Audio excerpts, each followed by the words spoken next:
Rob, where did you serve in service? Mostly in the Pacific. I was aboard the Army transport Fred C. Ainsworth. Uh-huh. Army Personnel Carrier 181. Oh ho. And how old were you when you signed up for the service? Probably 17. Uh-huh. What year was that? That was in 1941. 41. Man. And did you leave school to go into the service? Yep. Did you finish high school at all, or did you have to leave before? No, I didn't finish high school. You didn't? Mm-hmm. I'm ashamed of myself for that. Yeah, well, sometimes that happens. Even though I have got a pretty good education. Yeah, but your country was calling for you, and so you went, right? Yep. Yes, you I did. wrote my high school a letter and asked them if they had any of these gratuitous diplomas. Yeah. And they never even gave me the courtesy of returning my letter. Oh, So to hell with them. that's too bad. What Army base did you go to take your basic training? I didn't take any basic training. You didn't take basic training? No. You got to remember that I was a sailor on an Army transport. And technically, during the war, I was a civilian. I was not in the service.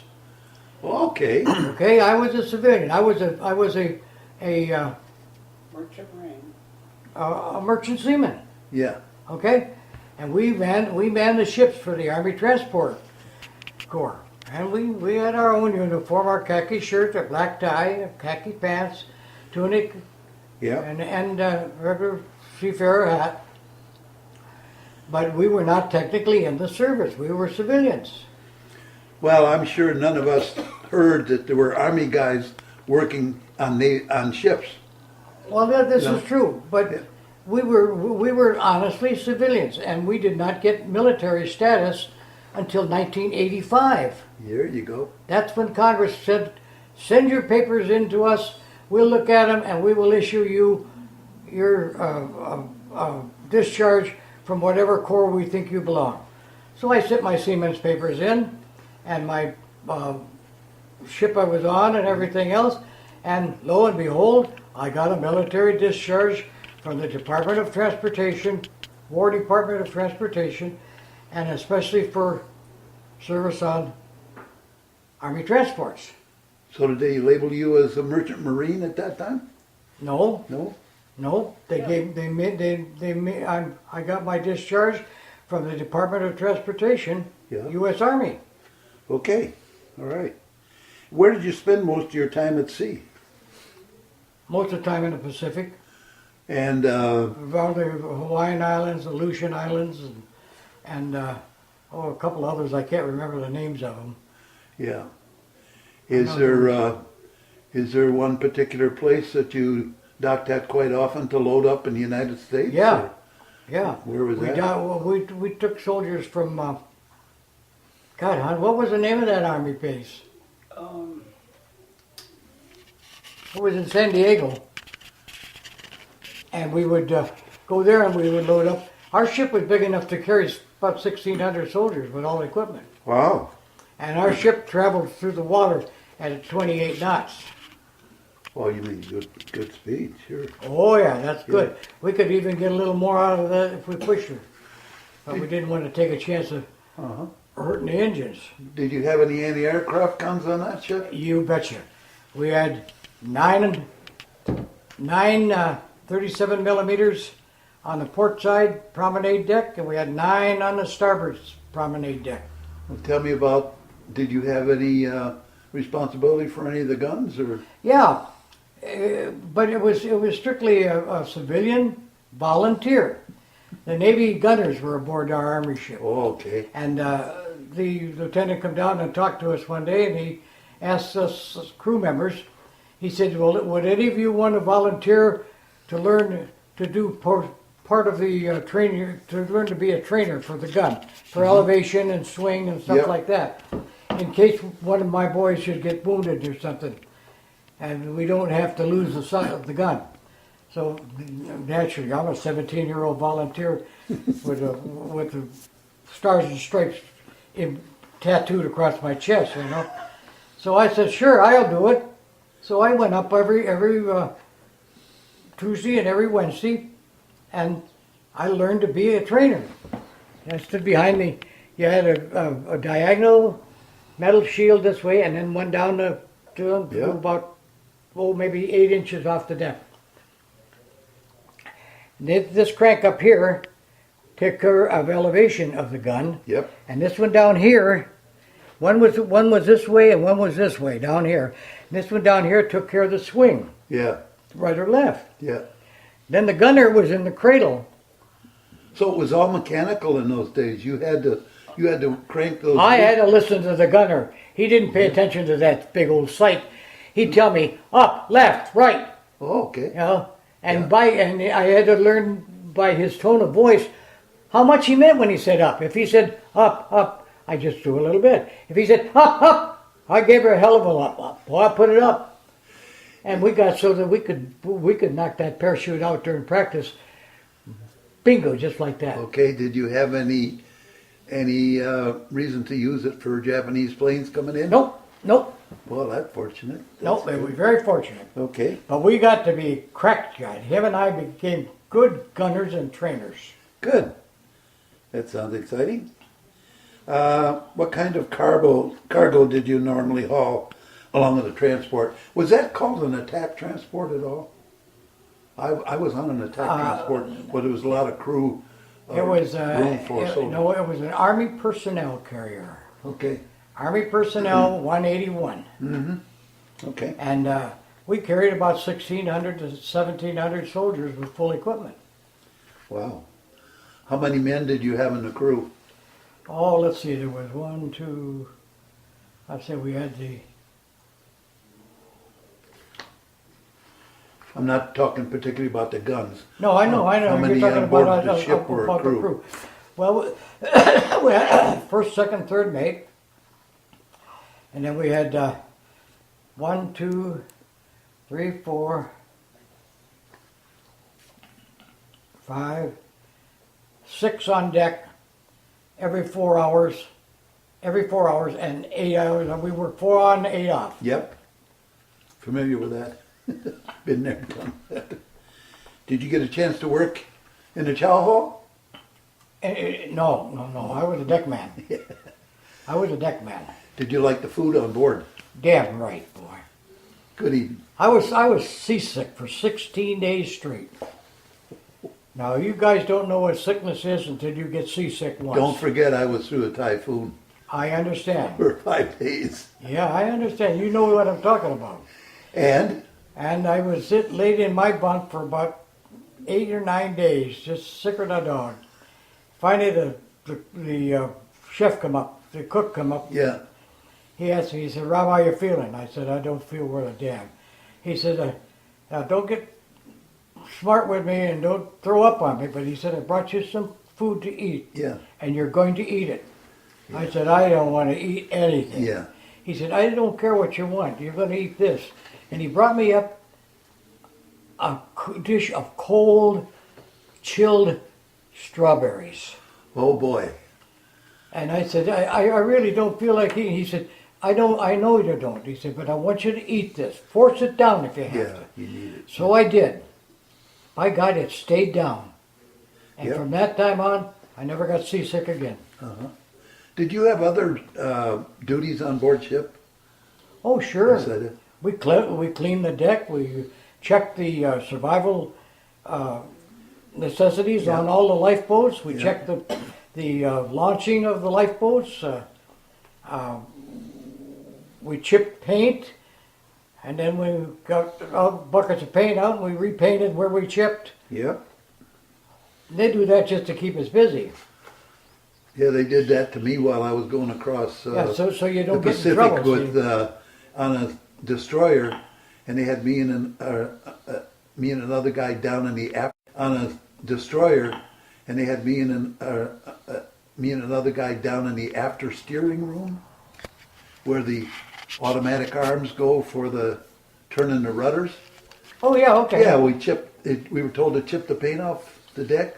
Now, what kind of a rudder And did it was you have? it was over 100 degrees down there, I know. and we had to get up to get some air every once in a while.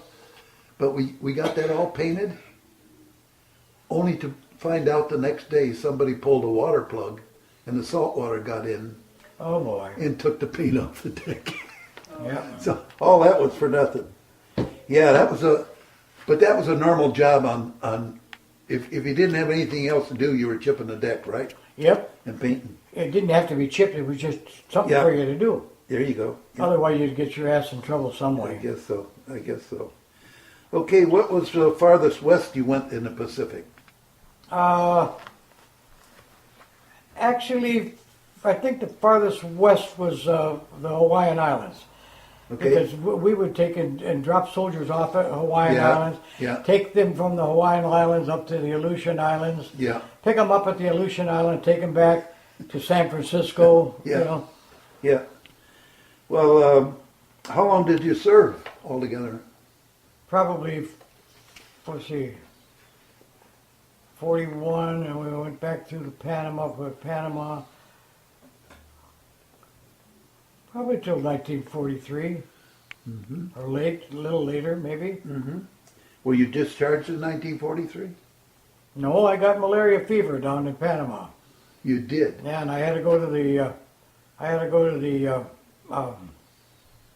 Medical dispensary? Or no, hospital? I went to the Siemens Hospital, Oh, okay. the Marine Hospital in Detroit. I left San Francisco, took a bus back to Detroit, and went into the Marine Hospital. Is that right?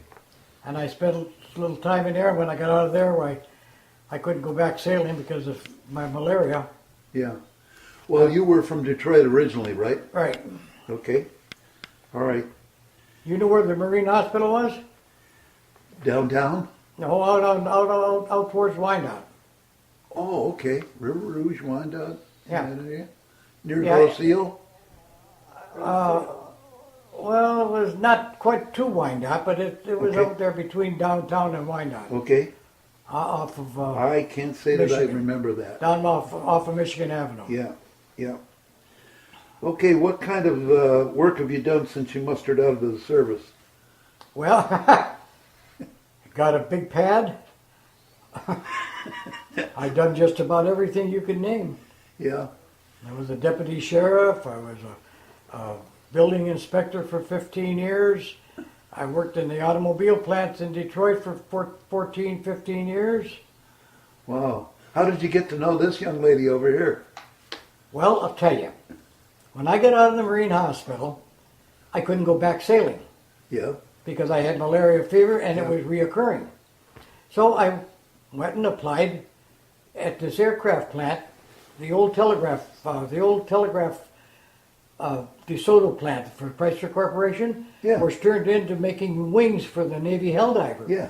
So I applied for a job down there, and they took me on, and I went to their classes for a couple of days, and then they took me down to show me where I'd be working. Yeah, Well, I walked into this area with the superintendent of the floor, and lo and behold, here was this little doll up on the platform, riveting wings. Rosie the Riveter? You betcha. And I told the guy that was assigned to be my partner. We weren't real partners then. We both got hired at the same time. Yeah. And I turned and I said to her, I said, "You know something, kiddo? That's gonna be my girl." Mm-hmm.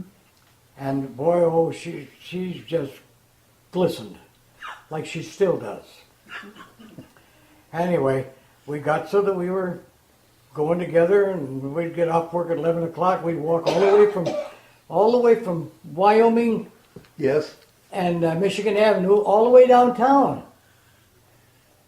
Yes. Sometimes it'd take us 3-4 hours, wouldn't it, on? Yeah. We'd just Yeah. take our time. We'd go down and we'd stop at a restaurant and have some supper. And once in a while we'd go down early enough to take in an overnight movie. Yeah. And then take a streetcar out Grand River, and I'd take her home, and then I'd go home and go to bed. I'd get up about 1 o'clock, get ready, and we'd go to work at 3 o'clock in the afternoon. He's mentioning all these streets and places, And I was born and raised in Dearborn, and so I was familiar with Detroit and all that area down in there. Son, that was the greatest city in the world during those days. Yeah, in those days, yeah. God, that was a beautiful town. Yeah. What is your most memorable experience in the service? I think being aboard a ship in the Pacific Ocean during a tropical storm. Most memorable, eh? Oh, Me too. You bet. That happens to be mine. I'm glad I had 2 or 3 sets of clean underwear too. Boy, was that an experience. Yep. We were at the bottom. I've been at the bottom of a wave, Yep. where the wave was above the tallest point of my ship, Yep. and down in the bottom trough of that Yeah. wave, there was our little ship. Yeah. How little the ships are when you compare them with the ocean. Yeah, no, she The wasn't. power of the ocean is Yeah, she tremendous. wasn't. Yeah, they're very little. Yeah. I mean, those waves could make those little ships look little. Okay, Rob, can I ask you a few questions about your experience with Lake Superior Hospice? Sure. Okay. First of all, how did you hear about Lake Superior Hospice? Well, let's see now. Han, Yeah. how did we first? Our doctor. I was with the other hospice first, Yeah. and I wasn't too happy with them because I just wasn't happy with them. Oh. And she had said that she thought it would be time to go back on hospice. She had me, and then to go back. She said it was time to go back. Okay. So I said okay, and she sent them around. So that's how I got associated with Superior Okay. Hospice. Okay. Good. Good. And how has Lake Superior Hospice helped you? They have been the finest group I've ever dealt with medically in my life. Oh, that's good to hear. Yes, sir. Okay. Maybe I should ask Rob's wife, Lynn, a question too. If hospice has been a help to her, has it been a help to you, Lynn? Oh, yes, very much. Okay. Yeah. And that's good to hear.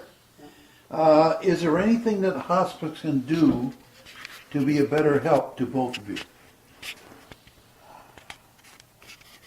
No, I don't think it's possible for them to be better help. Okay. I really You're don't. getting all the help you need? Oh, you betcha. We have a knowledge that if we need them, I don't care what time of the day or night it is, we can call them, You bet. and they'll be here. You bet they will. Yeah. So, are you satisfied with how you are being helped? This is my last question. You mean from hospice? Yeah. Oh, absolutely. Okay. Okay, that's great. The hospice nurse usually comes during the morning when mom goes and gets her hair done, Yeah.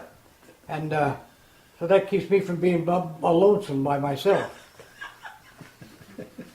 Can you be trusted by yourself there? You're damn right you can. At my age, you've got to be trusted. Well, it's been a pleasure to meet with you and learn a little bit more about you. And since I'm your hospice rep, I'll be back. Okay? You bet. All right, buddy. Thank you very much for your information. You bring your wife when you come sometime. Okay.